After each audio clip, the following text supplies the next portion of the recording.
గుంటూరులో శతాబ్దాల గౌరవం, పట్టు పరంపరకు ప్రతీక, సంప్రదాయానికి శాశ్వత చిరునామా సఖీ.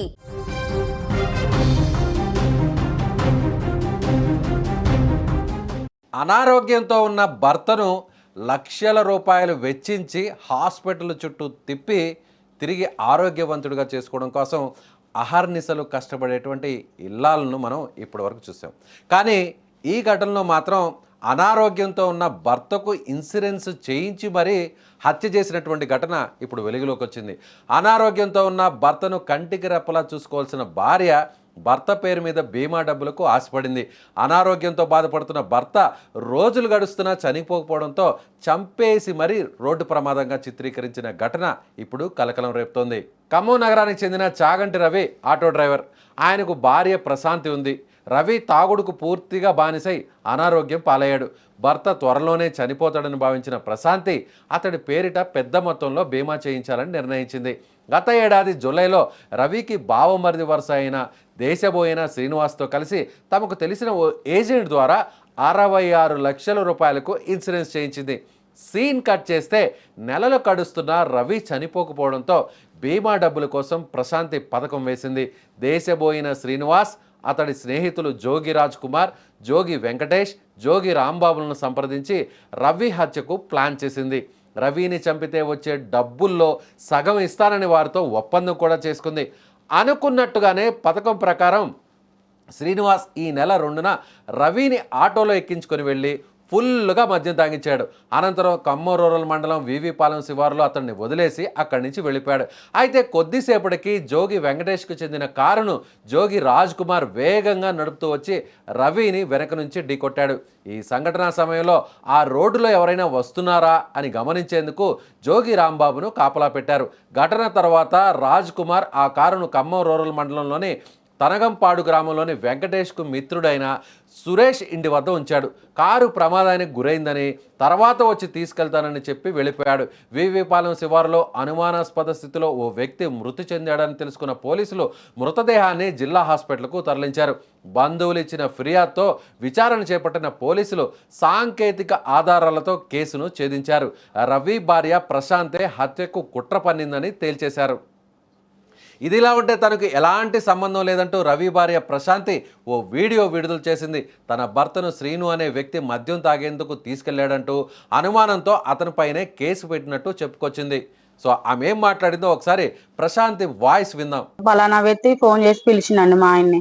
శ్రీను పండుకున్న వ్యక్తికి 9 మినిట్ ఫోన్ చేసి బావా బయటికి పోతావు బావా అన్నాడు. డాడీ సీన్ అంటే ఇట్లా ఊరికి పోదాం బావా వస్తావా అన్నాడు. ఏ ఊరు అంటే హైదరాబాద్ కానీ ఇట్లా పెనగంచి స్కూల్ కానీ పోదాం బావా అన్నాడు.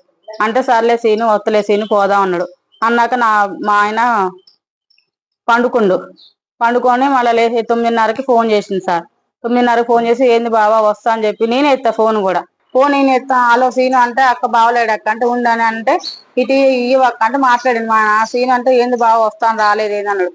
అట్లా పండుకున్న సీన్ అంటే రా బావ పోదాం అన్నాడు. సర్లే అని చెప్పి మా ఆయన ఇక స్నానం చేసి ఇట్లా అమ్మాయి హైదరాబాద్ పోతున్న అమ్మాయి అన్నాడు. సర్లే అన్న.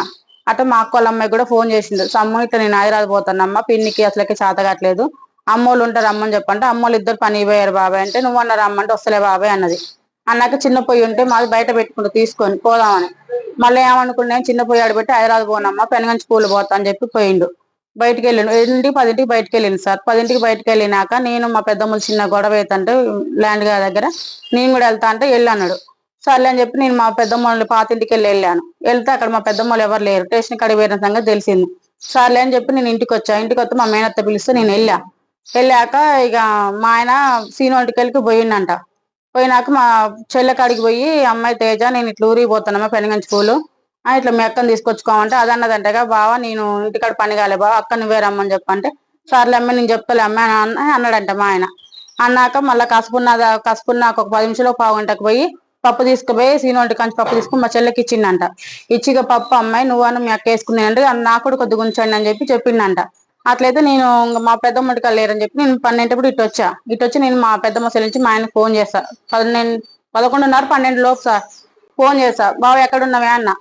అట్లయితే నేను ఇట్లా పెనగంచి పూలు పోతున్నామ్మ నేను అన్నాడు. ఎవరంటే నేను సీను పెనగంచి పూలు పోతున్నావు అని అన్నాడు. ఖమ్మం రూరల్ పోలీస్ స్టేషన్ పరిధిలో ఎం వెంకటాయపాలెం విలేజ్ గ్రామ శివార్లో తేదీ 2/3/2026 రోజున రాత్రి అందాద 8:30 ప్రాంతంలో ఒక డెడ్ బాడీ, అంటే అది చాగంటి రవి అనే అతన్ని ఆడ రోడ్డు మీద మనకు అనుమానాస్పద స్థితిలో పడిపోయి ఉన్నాడు.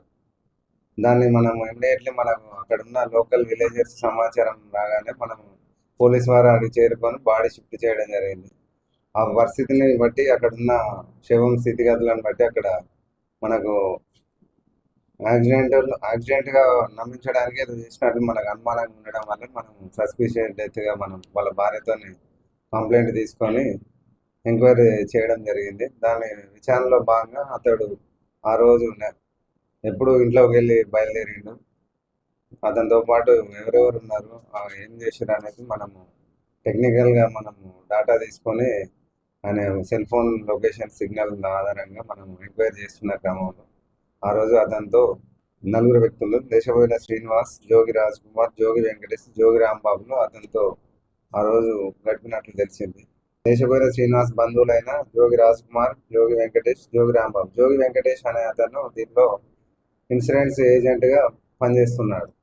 అయితే వీళ్ళిద్దరు భార్యాభర్తల మధ్య గొడవలు, కొంచెము ఇతను పెయింటర్గా వర్క్ చేస్తాడు, తాగుడు అలవాటు ఉన్నందున వీళ్ళిద్దరు భార్యాభర్తల మధ్య గొడవలు జరుగుతున్నాయి. చాలా రోజులు వాళ్ళ అమ్మ వాళ్ళ ఇంటికి పోయి సపరేట్గా ఉన్నారు, మళ్ళీ ఈ మధ్యకాలంలో కలిసి ఉన్నారు. అయితే 1 year కింద ఒకసారి హెల్త్ అయితే ఆయన తాగి ఒకసారి ట్రీట్మెంట్ తీసుకెళ్తే డాక్టర్ గారు 2-3 నెలల కంటే ఎక్కువ బతకడం అనేది వాళ్ళకి చెప్పడం జరిగింది. దాంతోనే ఆమె వాళ్ళ బంధువైన శ్రీనివాస్తోనే ఎట్లాగే చనిపోతాడు కదా, ఏమన్నా ఇన్సూరెన్స్ ఇట్లా ఏమన్నా చేస్తే మీకు తెలిసిన ఏజెంట్ వెంకటేష్ ఉన్నాడు కదా అని అడిగితే వస్తే అని చెప్పి అతను టాటా కంపెనీలో ఇన్సూరెన్స్ చేయడానికి తీసుకెళ్తే అతడు అక్కడ ఫిట్స్ రావడము, ఆ మెడికల్ రిపోర్ట్స్ అన్ని కరెక్ట్ లేకపోవడం వల్ల వాళ్ళు మేము ఎటువంటి చేయము, అన్ఫిట్ అని రాస్తారు. దాని తర్వాత అతని అడ్వైస్ ప్రకారం ఇట్లయితే కాదని ఒక కారు తీసుకుందాం, 16 లక్షల ఎర్టిగా కారు, దానిలో డౌన్ పేమెంట్ కొంత చేస్తే మిగిలిన ఇన్స్టాల్మెంట్స్ కట్టాల్సి ఉంటుంది 4-5 years. దాని మధ్యలో ఎప్పుడు చనిపోయినా కానీ మనకు ఆ కారు మీద ఉన్న లోన్ మొత్తం మాఫీ అవుతుందని వీళ్ళు ఒక ముగ్గురు కలిసి పథకం రచించి దానిలో భాగంగా ఈ A1 దేశపోయిన శ్రీనివాసు అతనికి 2,47,000 రూపాయలు డౌన్ పేమెంట్ కట్టి ఈ నూతన పేరు మీద ఒక ఎర్టిగా కారు మరియు ఈ ఇన్స్టాల్మెంట్ పే చేయడానికి ఒక అకౌంట్ SBIలో ఓపెన్ చేస్తారు నూతన పేరు. దాంతోనే ప్రతి నెల 34,000 వాళ్ళు ఇన్స్టాల్మెంట్ పే చేయాల్సి ఉంటుంది. అదంతా ఈ దేశపోయిన శ్రీనివాస్ చేస్తున్నారు.